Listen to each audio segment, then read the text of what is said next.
भगवान के बाद आज भूले भटके लोगों को कोई रास्ता दिखाता है तो वह है जीपीएस। आप सब भी अपने मोबाइल या कार में इसका इस्तेमाल करते होंगे। वहीं आज हर जगह पर जीपीएस का इस्तेमाल जोमेटो, स्विगी सहित ओला, उबर जैसी हजारों ऐप कर रही है। लेकिन इस बीच सवाल यह है कि आखिर कैसे ये टेक्नोलॉजी स्पेस में घूम रहे कुछ सैटेलाइट की मदद से हमारी लोकेशन को इतना एग्जैक्टली बता देती है। यानी ये कैसे काम करता है और इसके काम करने में कितने चैलेंजेस है, उसी पर हम आज बात करने वाले हैं। जीपीएस यानी ग्लोबल पोजीशनिंग सिस्टम को अमेरिकन मिलिट्री ने 1978 में बनाया था और तब इसे नेव स्टार कहा जाता था। 1995 में फुली फंक्शनल होने के बाद 1996 में इसे आम लोगों के लिए भी ओपन कर दिया गया। आज अमेरिकन सैटेलाइट के अलावा ये ग्लोनास नाम के रशियन सैटेलाइट का इस्तेमाल भी कर रहा है। और बात करें भारत की तो वह भी इस दिशा में काफी आगे बढ़ चुका है। लेकिन यह काम कैसे करता है? तो एक जीपीएस में 3 मेन कंपोनेंट होते हैं, सैटेलाइट,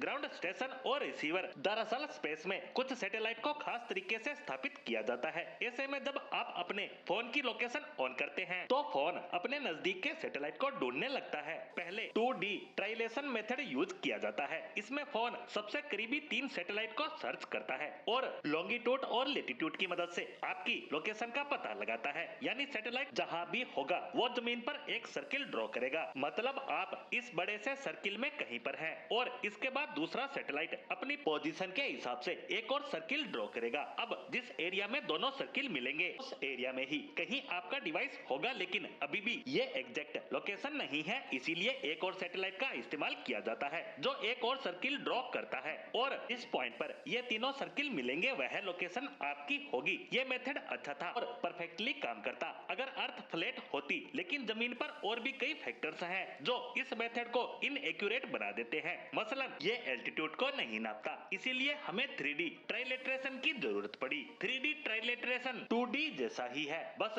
2D मेथड में लॉन्गिट्यूड और लेटीट्यूड पर डिपेंड रहते हैं। वहीं इस मेथड में 4 अलग अलग सैटेलाइट का इस्तेमाल कर एल्टीट्यूड को भी जोड़ देता है। इसका मेथड सर्किल की बजाय 3D स्क्वायर का इस्तेमाल करता है जो इसे और ज्यादा एक्यूरेट बना देता है। इसके लिए सही समय और तारीख होना जरूरी है। वहीं यहाँ भी एक समस्या है कि पृथ्वी पर समय स्लो चलता है और स्पेस में तेजी से, मतलब 38 माइक्रोसेकंड तेज, जो सैटेलाइट के केस में बहुत मायने रखता है। वहीं हम सब नॉर्मल क्वार्ट्ज क्लॉक का इस्तेमाल करते हैं तो सैटेलाइट एटॉमिक क्लॉक का जो ज्यादा एक्यूरेट टाइम बताती है, लेकिन ये 30 से 40 लाख कीमत की होती है। ऐसे में हर कोई इसका इस्तेमाल नहीं कर सकता। इसीलिए समाधान निकाला गया कि हमारा फोन ऑटोमेटिक टाइम एडजस्ट करता रहे। तो इस तरह से जीपीएस हमारे जीवन की बहुत सी समस्याओं को आसान बना देता है। हालांकि अभी तक भी जीपीएस एक परफेक्ट सिस्टम नहीं है। कभी कभी यह सही रास्ता बताने में फेल हो जाता है, लेकिन इसके सफल होने की संभावनाएं काफी ज्यादा होती है। ऐसे में इसका इस्तेमाल आज पूरी दुनिया में किया जा रहा है।